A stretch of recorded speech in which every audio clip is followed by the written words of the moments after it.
Welcome. This is David Bennett, and today we're going to be talking about the issue of campus hazing.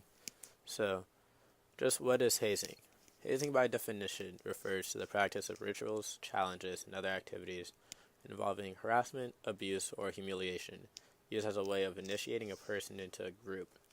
Now, most people think that hazing in college only happens to those that are in fraternities or sororities. Well, that is actually wrong. Hazing can happen in many other groups, including sports teams or clubs.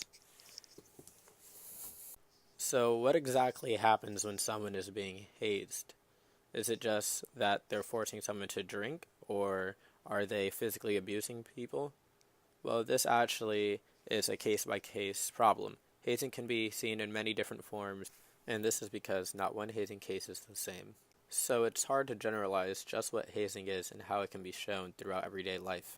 To make this easier, I'm going to briefly discuss some of the places where hazing can be found and how it affects everyday life. On a college campus, the easiest place to find hazing would be in fraternities and sororities, most people would think. Actually, hazing is more often found in sports teams than it is in fraternities and sororities. Most people believe that fraternities and sororities have the leading cases of because that's what's seen most often on the news. However, sports teams can be a giant problem when it comes to campus hazing. These cases are most often not reported or determined to be actual hazing, while they do qualify under the definition of hazing. It can be seen through making freshmen on the basketball team carry the older players' luggage, or even do like the chores that the other players don't want to do. This is still considered hazing as they're put through involuntary harassment and abuse just because of their grade or age. But don't get me wrong, fraternities and sororities are still a giant problem when they come to hazing on their own. These cases of hazing are more often known, and it's for a good reason. You see most hazings that lead to deaths through fraternities and sororities due to issues where fraternities' new members are caught drinking or doing illegal activities that leads to somebody getting injured or even killed. Now, you may believe that this isn't a problem anymore, and in society nowadays, hazing isn't that prevalent. However, hazing is as prevalent as any time in history. It's still seen and noticed throughout everyday life. One example of this is Andrew Coffey, who was a 20-year-old junior at Florida State University this year. He unfortunately died due to a hazing incident between his fraternity Pi Kappa Phi in November. Andrew was drinking at a party with some of his brothers of the fraternity, participating in a Big Brother ritual. Later that night, Andrew was so drunk that he fell down and severely injured himself. During the autopsy, it showed that Andrew's blood alcohol level was 0.447, well over the legal blood alcohol consumption level that qualifies for someone to be considered drunk. This is a giant example of hazing and how it can be detrimental to somebody's life, as if Andrew wasn't participating in this ritual, maybe he wouldn't be as drunk, or maybe he wouldn't have fell and injured himself. Although he had multiple brothers in the room with him, no one stopped and looked around and noticed Andrew was stumbling around or that he fell multiple times throughout the night. No one stopped to notice because it was just another form of the ritual. It usually happens. No one took to care or noticed that Andrew could have been more drunk than they realized, or he could have put himself in serious danger, which he ended up doing. This is why hazing is such a giant issue. Andrew himself isn't the only person who has fallen victim to hazing and happened to pass away. There's also been multiple other incidents that caused deaths of people due to hazing. One person in particular, Tim Piazza at Penn State, was forced to participate in the Gauntlet, a drinking game where they were forced to consume 18 drinks in less than 90 minutes.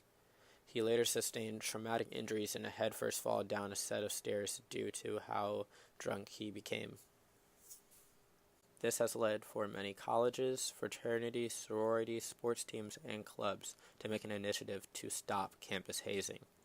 They have participated in multiple events where it allows for people to speak up on hazing.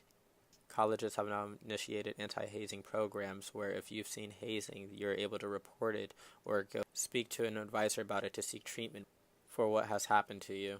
Also, fraternities and sororities are now mandated in most schools to participate in an anti-hazing class before they're actually initiated into the brotherhood or sisterhood. This way, everyone knows about their anti-hazing policies and why it's important, how to stop hazing, and what to do if they see hazing. Sports and clubs have done also the same thing, initiating policies to prevent hazing. Hazing is now illegal for sports and clubs to participate in. If they are found that they are hazing, the sports program can be sent under investigation and maybe even suspended or even terminated in very serious cases. So, why is this important? Does hazing really affect that many people to where it's actually an issue? Well, some statistics of hazing are 5% of all college students admit to being hazed. 40% of all college students admit to knowing about hazing activities. More than 250,000 students experience some sort of hazing to join a college athletic team. And 22% report that the coach or advisor was involved in hazing. This is a giant issue that we can all help to combat and stop hazing. So, what are some of the solutions to hazing? Make sure that the policies for hazing that your program, fraternity, sorority, or club is known and is constantly brought up to make sure that no hazing is ever done, and if someone has been hazed, they know the correct procedure to go by and report it. Make sure that hazing is talked about and open to discussion. You want everyone to feel comfortable about being able to bring up cases of hazing and not want to hide it just because they are going to be blackballed or maybe even thrown out of the fraternity or sorority. This is a very serious deal, and it should be taken just as that. Another way you can stop hazing, is by making your college involved. Bring up the issue to your college and make sure they have a set of rules mandating that hazing isn't allowed, and they have some sort of office or advising system to protect students from hazing and talk or even try hazing cases that happen throughout the school year. Hazing is very serious and should be considered like that.